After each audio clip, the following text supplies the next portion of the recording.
Post उगळी Dhamangaon तालुका शिरूर जिल्हा परभणी. आजपासून बऱ्याच रात्री पावसाला सुरुवात होणार आहे म्हणून ही अंदाज लक्षात घ्यायचा.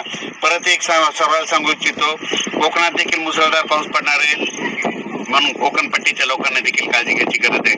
त्याच्यानंतर सगळ्यात महत्वाचं म्हणजे मुंबईला यामध्ये ह्या 4-5 दिवसात म्हणजे 14 ते 8च्या दरम्यान अतिवृष्टी होणार आहे, मुसळधार पाऊस पडणार आहे.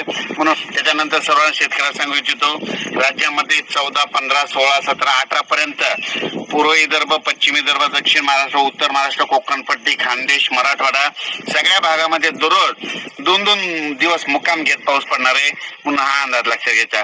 परत पुन्हा आणखीन एक सांगू इच्छितो, त्याच्यानंतर 21 तारखेपासून 21 जुलै ते 26 जुलैच्या दरम्यान परत एक चांगला पाऊस येणार आहे म्हणून हे अंदाज लक्षात घ्यायचा. मागच्या अंदाजामध्ये सांगितलं होतं की राज्यामध्ये एक 16 तारखेला एक कमी दाबाचा पट्टा तयार होणार आहे आणि त्याच्यानंतर 19 तारखेच्या नंतर एक होणार आहे आणि हे 2 देखील कमी दाबाचे पट्टे झाल्याच्या नंतर ते महाराष्ट्रामधून जाणार आहे.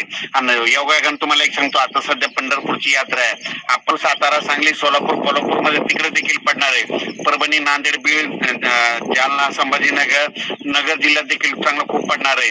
त्याच्यानंतर बीडमध्ये, लातूरमध्ये, तसेच सातारा, सांगली, सोलापूर सगळीकडे. त्याच्यानंतर पूर्व विदर्भ, पश्चिम विदर्भ म्हणजे पूर्व विदर्भाचे 6 जिल्हे, पश्चिम विदर्भाचे 5 जिल्हे म्हणजे हे 11 जिल्ह्यात देखील म्हणजे ह्या 4-5 दिवसाचा पाऊस चांगला पडणार आहे म्हणून हे सर्वांनी लक्षात घ्यायचं. राज्याची एकंदरीत परिस्थिती बघायची झाली तर आजपासून ते 26 तारखेपर्यंत दररोज वेगवेगळ्या भागात चांगला पाऊस पडणार आहे आणि शेतकऱ्याच्या पिकाला जीवदान भेटणार आहे म्हणून हा अंदाज लक्षात घ्यायचा. या पावसामध्ये 26 जुलैच्या पावसामध्ये जे छोटे छोटे तळे असतील ते भरून जातील, पण मोठे असे जे धरण असं त्याच्यात 2-3% मात्र पाण्याची आवक येणार आहे म्हणून हा अंदाज लक्षात घ्यायचा. परत सर्व शेतकऱ्याला सांगू इच्छितो की काय होईल, पाऊस पडल्याच्या नंतर वड्या नाल्याला पाणी येले, पुलाव पाणी येले आणि आपले शेतकरी काय करतात की ते पूल ओलांडून जातात.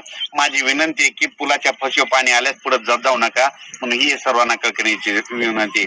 अचानक वातावरणात बदल झाला लगेच एक मेसेज दिला जाईल. धन्यवाद.